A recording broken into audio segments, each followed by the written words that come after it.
Existe uma história real que parece de absoluto cinema, uma operação tão ousada que, se fosse escrita para o cinema, muita gente diria que era exagero, mas ela aconteceu, um dos resgates humanitários mais insanos da era moderna, e uma sequência de acontecimentos que, para muitas pessoas, vai muito além da geopolítica. Como um país pequeno do tamanho do estado de Sergipe conseguiu realizar uma das maiores operações de resgate da história moderna?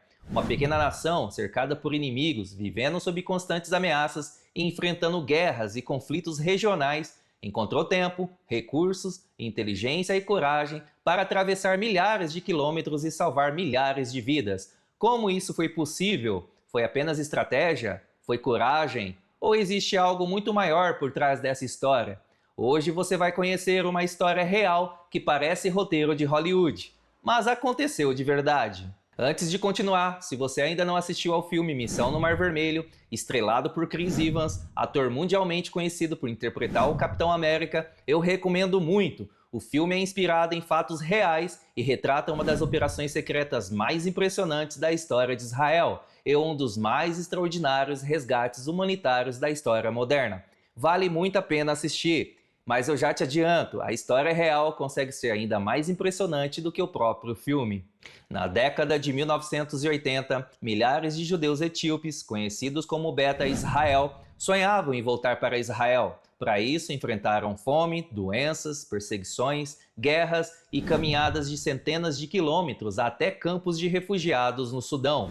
Muitos morreram no caminho. Naquele período, a Etiópia enfrentava uma das maiores tragédias humanitárias da África, enquanto a comunidade internacional, muitas vezes omissa ou diplomática, concentrava seus esforços principalmente em ajuda humanitária. Praticamente nenhum país estava disposto a organizar uma operação de resgate dessa magnitude.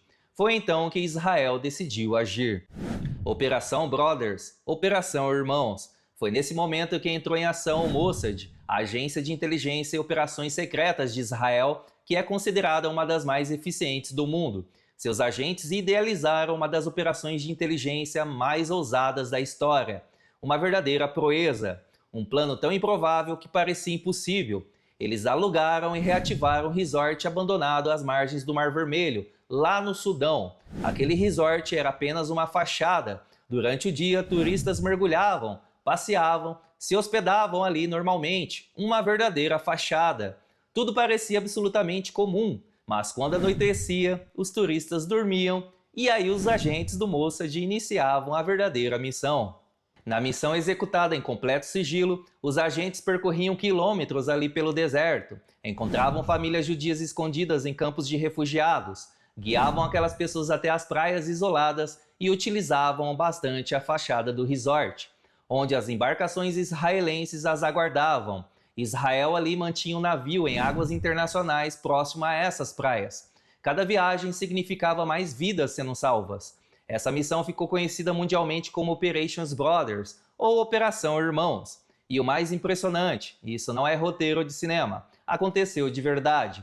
Você pode checar essas informações de peso, tanto pela BBC News e até mesmo a Reuters. A Operação Irmãos abriu caminho, depois veio a Operação Moisés, mas alguns anos depois, Israel realizaria uma missão ainda mais impressionante, uma operação que desafiou todas as expectativas. Em 1991, enquanto a guerra civil se alastrava e devastava a Etiópia, Israel iniciou a história Operação Salomão.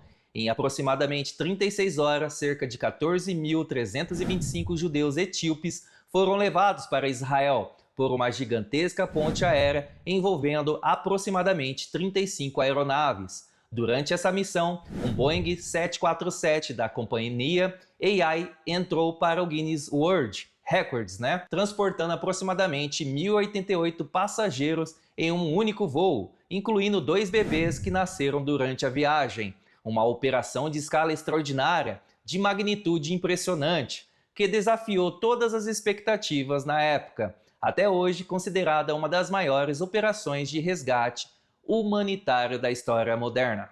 Mas mais impressionante do que os números foram as vidas. Muitas mães chegavam grávidas, outras carregavam seus filhos nos braços. Algumas caminhavam centenas de quilômetros, sabendo que permanecer ali poderia significar a morte. Cada decolagem representavam famílias inteiras encontradas em um novo começo. Existe então uma pergunta que merece uma profunda reflexão.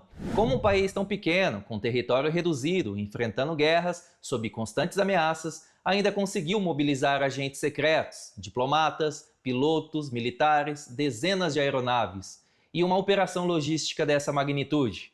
O que move uma nação a assumir esse tal desafio com essa profundidade?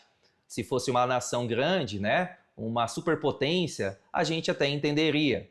O protagonismo de Israel. É verdade que houve negociações diplomáticas e algum nível de cooperação internacional, mas o planejamento, a coordenação, a maior parte da logística e a execução da operação foram conduzidos por Israel. Sem essa iniciativa, essa ponte aérea simplesmente não teria acontecido.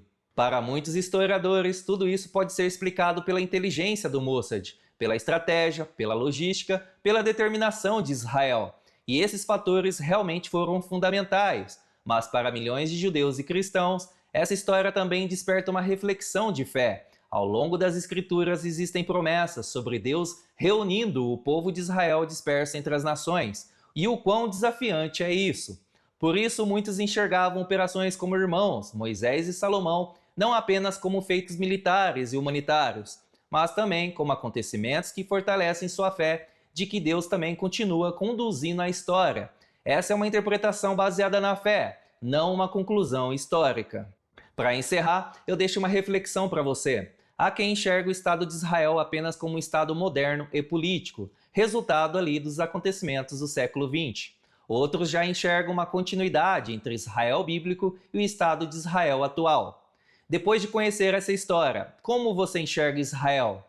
Esse episódio reforça sua visão de que se trata apenas de um Estado moderno? Ou faz você refletir sobre uma possível continuidade com Israel descrito nas Escrituras? Eu não estou dizendo qual resposta você deve dar, apenas deixo essa reflexão. Agora eu quero saber a sua opinião. Escreva aqui nos comentários. Bye!